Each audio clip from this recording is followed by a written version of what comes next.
ब्रह्मा जी हैं और प्रथम असुर कोई है तो हिरण्याक्ष और हिरण्यकशिपु है। हिरण्याक्ष जो है बड़े होते हैं और हिरण्यकशिपु जो छोटे हैं। हिरण्याक्ष जो है जय जय को जो श्राप मिला रहता है, तो पहली बार वो जो है हिरण्याक्ष जो है वो जय जय जो है वो हिरण्याक्ष के रूप में, और जो विजय है वो हिरण्यकशिपु के रूप में इस धरा धरती पे, इस पृथ्वी मंडल पे आते हैं।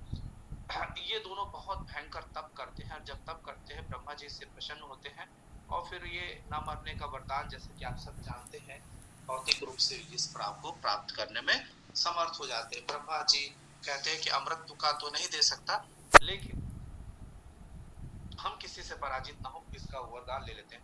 और जब ये पता चलता है तो हिरण्याक्ष जो है बहुत बहुत ज्यादा आतताई हो जाता है, बहुत ज्यादा आतताई हो जाता है, और गदा लेकर सारे ब्रह्मांड में उत्पात मचाने लगता है। इतना ज्यादा उत्पात हो जाता है कि पूछिए मत। और इसी उस कर्म में वो क्या करता है, पृथ्वी को लेके कहाँ घुस जाता है, रसातल में। हम लोग जानते हैं अतल वितल सुतल तलातल रसातल और पाताल, तो वो इस तरीके से पृथ्वी को लेके वहां छिपा देता है। जब भगवान को पता चलता है तो भगवान जो है अब खोजने का काम क्या है, और कैसे, यहाँ पे लिखा ना गंदे जगह पे उसको, रसातल जो है वो क्या गंदी जगह है, तो गंदे जगह पे जाने का कार्य कौन कर सकता है, केवल और केवल तो भगवान, केवल और केवल कौन कर सकता है, तो वो कर सकता है कौन, वराह अवतार के रूप में। इसलिए भगवान को क्या लेना पड़ा, वराह अवतार, और वो अपने बड़े बड़े नाखून से, नथुनों से खोजने लगते हैं कि कहाँ है पृथ्वी, और इस तरीके से वो रसातल में घुसकर उसको, हिरण्याक्ष को खोज निकालते हैं। और ये हिरण्याक्ष और हिरण्यकशिपु की का जन्म भी बहुत अद्वितीय है। ये आपने ध्यान दिया होगा कि बलि महाराज और जो प्रहलाद महाराज, ये इनके दैत्य राज के पुत्र थे। दैत्य वंश में ये दोनों पैदा हुए। तो क्यों, तो दिति और कश्यप, अदिति और कश्यप, कश्यप की कई रानियां थी, उनमें से दिति और अदिति। तो जो दिति मतलब दैत्य, तो कश्यप और दिति से जो भी उत्पन्न हुए वो सब दैत्य थे, और कश्यप ऋषि और अदिति से जो भी हुए वो सब वो सूर थे, वो देवता उत्पन्न हुए। तो इस प्रकार से जो ये संसार की सृष्टि हुई। तो जब एक दिन क्या होता है कि जो दिति है वो संध्या काल के बेला पे वो क्या हो जाते हैं, वो कामोद्भव हो जाते हैं, और कश्यप ऋषि को कहती हैं कि काम वासना से आकर्षित करने लगती हैं।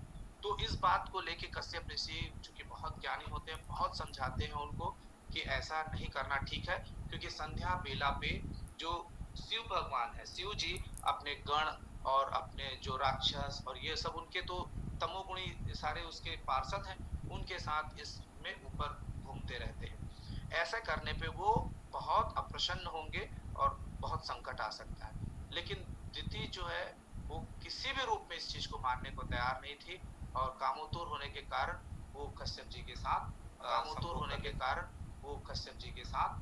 संभोग कर लेती हैं। और जब ऐसा होता है तो उस समय होते ही और ये काम होते ही दीदी को ये बात बहुत अच्छे से समझ में आ जाता है कि गलत हो गया, और बहुत प्रार्थना करते हैं।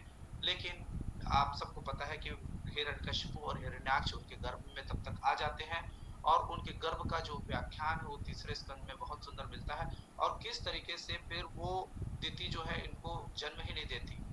लेकिन बाद में उनको बताया जाता है कि किस प्रकार से बाद में आने वाले वंश में जो हिरण्यकशिपु के पुत्र के रूप में प्रहलाद महाराज होंगे, जब भगवान भक्त पैदा होंगे ये बोलते हैं, तब फिर उनका। और आप सबको पता हो कि समुद्र में बहुत बड़े बड़े लहरें उठने लगती हैं, पूरा अंधकार हो जाता है, हिरण्यकशिपु हिरण्याक्ष होते हैं, तो बहुत ज्यादा जो भयातुर वातावरण बन जाता है, और हिरण्यकशिपु और हिरण्याक्ष के पैदा होते ही पूरा पूरा जो है कंपन होने लगता है, बहुत सारे विपत्तियां आने लगती हैं, और इस तरीके से इन दोनों की उत्पत्ति होती है। और जब उन्हें तपस्या करते हैं और पता चल जाता है कि और हमारा कोई कुछ नहीं बिगाड़ सकता, तो ये तक कहा जाता है कि हिरण्याक्ष हिरण्यकशिपु जब अपने भौएं तरेरते थे तो देवी देवता उसके अपोजिट डायरेक्शन में भाग जाया करते, इतना आतताई इनका बढ़ चुका था।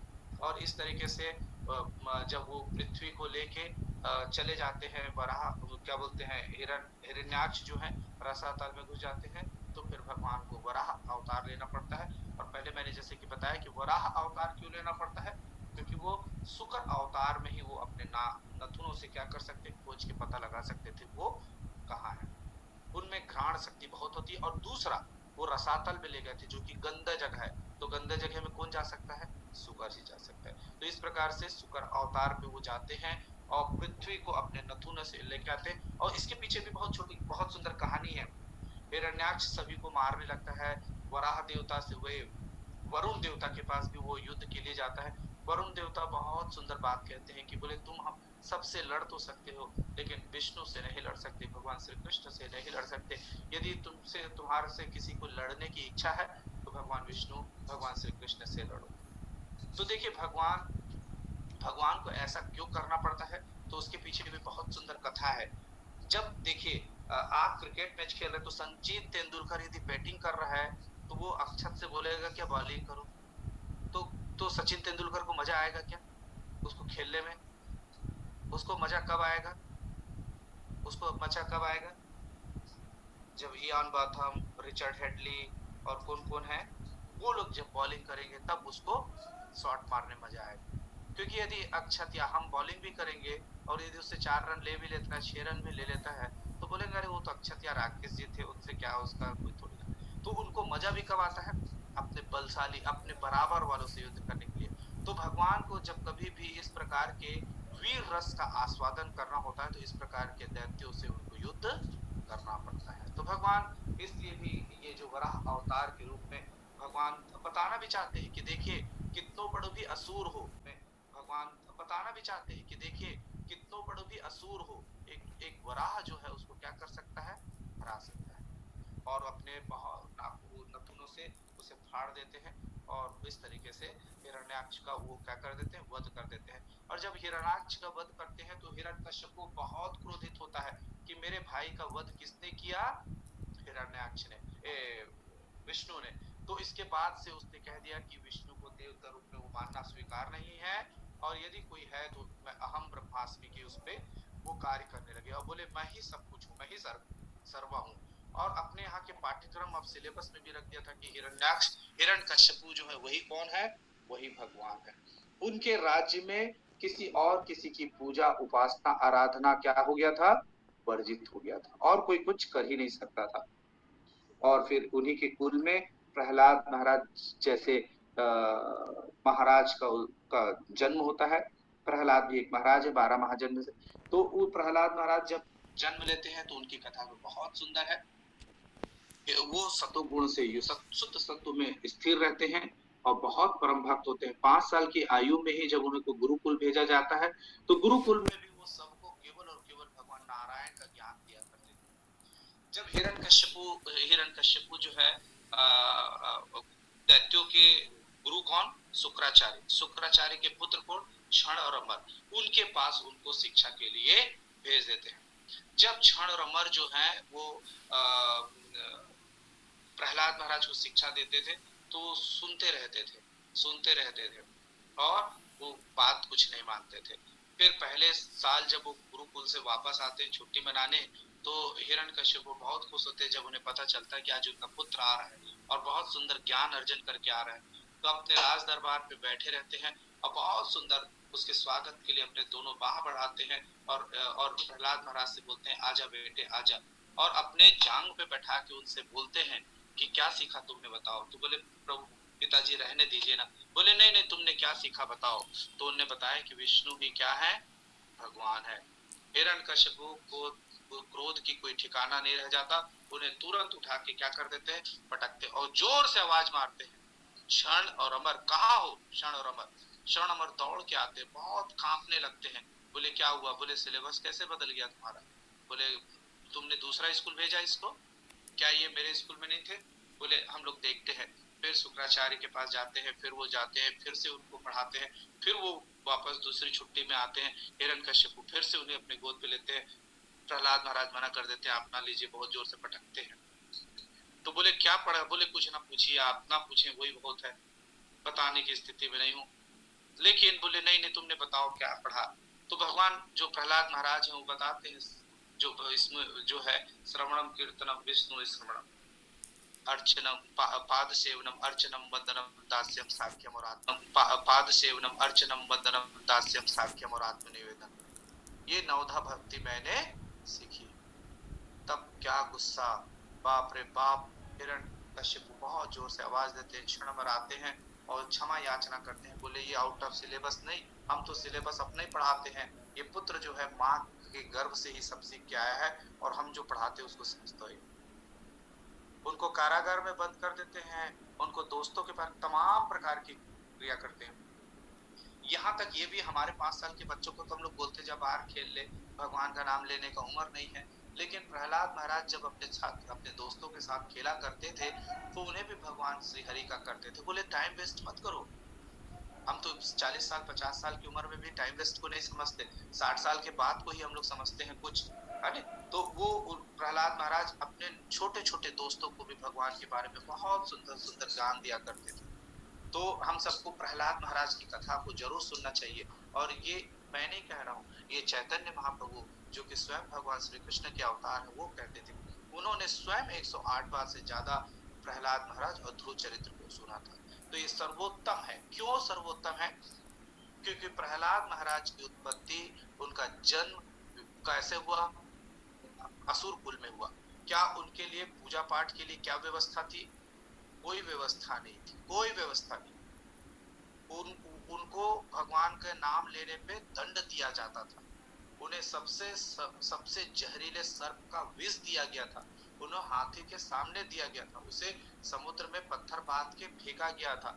उन्हें सब प्रकार की यात्रा पहाड़ों से फेंका गया था। ऐसी कोई यातना नहीं दी गई, ऐसी नहीं थी जो प्रहलाद महाराज को नहीं दी गई थे। आप में से हमको कौन सी यातना मिलती बताइए? हमें तो कोई मना भी नहीं कर रहा है, तो भी हम लोग हमारी सारी अनुकूल परिस्थिति, वो प्रतिकूल परिस्थिति में भगवान के सुंदर कथा का वर्णन करते थे। हमारे पास सारी अनुकूल परिस्थिति, छोटी छोटी माया परीक्षा लेती है, चाय कॉफी के रूप में हमारे सामने रख देती है, लहसुन प्याज के रूप में, और हम उतने में घूम जाते हैं और भक्ति नहीं कर पाते। ये तो छोटा छोटा सा प्रलोभन है। क्या प्रहलाद महाराज को प्रलोभन नहीं था कि राज्य का वो क्या बनता? राजा बनता। लेकिन उन्होंने राज्य पाठ को भी ठुकरा दिया। ये सारी शिक्षा हमारे सामने है। ध्रुव महाराज किसी काम इच्छा से नहीं, किसी प्रकार की इच्छा नहीं, वो 5 साल की आयु से ही भगवान का गुणगान करते थे। जबकि ध्रुव महाराज तो राज्य की इच्छा से भगवान की उपासना की थी। इसलिए ध्रुव और प्रहलाद में भी यदि चुनना होता है तो प्रहलाद को चुना जाता है, क्योंकि प्रहलाद जो है वो अकाम, वो किसी प्रकार की काम से भगवान की आचरण, भगवान की उपासना नहीं करते। तो वो भगवान की उपासना निष्काम भाव से किया करते थे, केवल अपने कर्तव्य को समझकर वो किया करते थे। जबकि ध्रुव महाराज तो एक इंसिडेंट के कारण भगवान का नाम लेना चालू किया। इसलिए श्रीमद् भागवतम में जितने भी चरित्र का वर्णन होता है उसमें सबसे प्रमुख प्रहलाद महाराज का वर्णन आता है, जो प्रतिकूल परिस्थिति पे नवधा भक्ति तरीके से, जो हिरण्यकश्यपु के तमाम उसके बाद अपने भाई की मृत्यु से बदला लेने के लिए विष्णु से और ज्यादा यज्ञ तप करता है। और आप सबको पता है कि हजारों वर्ष तक वो टोक पे खड़े होके ओम नमो भगवते वासुदेवाय का प्रार्थना करता है और ब्रह्मा जी को संतुष्ट करता है। सोचिए वो विष्णु जी को क्यों नहीं उपासना किया? क्योंकि विष्णु जी को मारना था। लेकिन ब्रह्मा जी ने उनको क्या अवतार दिया? ब्रह्मा जी बोले मैं तो कोई अवतार तुम्हें नहीं दे सकता। तो उसने अपनी बुद्धि लगाई, जैसे हम सब बुद्धि लगाते हैं कि ना ऊपर ना नीचे, ना अंदर ना बाहर, न अस्त्र न शस्त्र, न दिन में न रात में, तमाम प्रकार की। लेकिन क्या भगवान के लिए इससे क्या शिक्षा मिलती है कि भगवान के लिए कोई काम असंभव नहीं है? उसने सब दिमाग लगा लिया, लेकिन भगवान तो कितना छोटा सा उपाय कर लेते हैं। कितना छोटा उपाय कर लेते हैं? नरसिंह अवतार के रूप में आके न दिन में न रात में, न ऊपर न नीचे, न अंदर न बाहर, न अस्त्र न शस्त्र, और उसके नाखून से चीर देते। हमारे लिए कोई चीज बहुत कठिन हो सकता है, लेकिन क्या इस कहानी के माध्यम से क्या स्पष्ट रूप से संदेश मिलता है कि भगवान के लिए कोई काम असंभव नहीं, कोई चीज दुर्लभ नहीं है। भगवान के लिए हर चीज बहुत सहज और सरल है। और इस तरीके से सहज और सरल तरीके से भगवान क्या कर देते हैं? हिरण्यकश्यप उद्धार करते हैं। उद्धार क्यों? क्योंकि ये जय और विजय रहते हैं, जो कि इस युग में क्या बन के आए रहते हैं? हिरण्यकश्यप और हिरण्याक्ष के रूप में इस धरा धरती पे रहते हैं। इस प्रकार से भगवान जो है इनका पहले वराह अवतार में हिरण्याक्ष का और बाद में नरसिंह अवतार के रूप में इसका उद्धार करते हैं, इनका उद्धार कर देते हैं। हरे कृष्णा।